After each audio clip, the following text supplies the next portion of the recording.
Guys অনেকদিন পর খুদের ভাত খেতে ইচ্ছা করলো, তাই আজকে খুদের ভাত রান্না করবো। আসসালামু আলাইকুম, ইরাজ কিচেনে আপনাদেরকে স্বাগতম। 500 গ্রাম চাল, 250 গ্রাম ডাল এগুলো নিয়ে নিয়েছি। প্রথমে আমি প্যানে পরিমাণ মতো তেল দিয়ে দিয়েছি, পেঁয়াজ কুচি দিয়ে ভেজে নিয়েছি। এরপরে আমি চাল ডাল, এরপরে আলু কাটা, এরপরে মরিচ কুচি, লবণ এগুলো দিয়ে নেড়ে চেড়ে মিশিয়ে নেব। মিশিয়ে নেওয়া হয়ে গেলে আদা রসুন বাটা দিয়ে আমি আবারও কষিয়ে নেব। চালগুলো নেড়ে চেড়ে ভেজে নেব।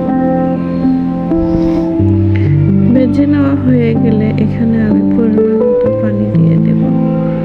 পানি দিয়ে এরপর আমি ঢাকনা দিয়ে দেব ফুটে আসা পর্যন্ত।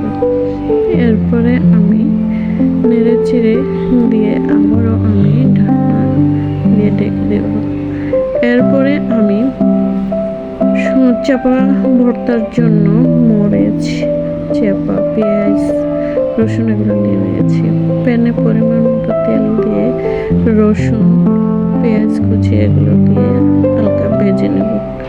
ভেজে নেওয়ার পরে এরপরে আমি মরিচগুলো দিয়ে আবারও ভেজে নেব।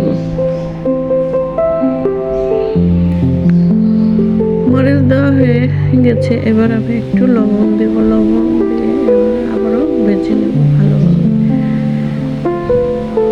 এরপরে চাপা শুটকিগুলো দিয়ে আবারও মাঝে রেখে দিব, পেঁয়াজ রসুনের মাঝখানে একটু ভাপে সিদ্ধ হওয়ার জন্য।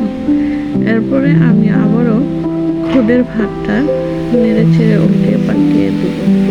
রস টানা হয়ে গেছে। এবার আমি ভেজে রাখা শুটকিগুলো বেটে নেব।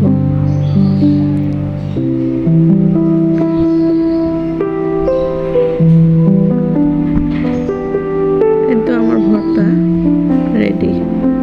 গাইস, আমার খুদের ভাত এবং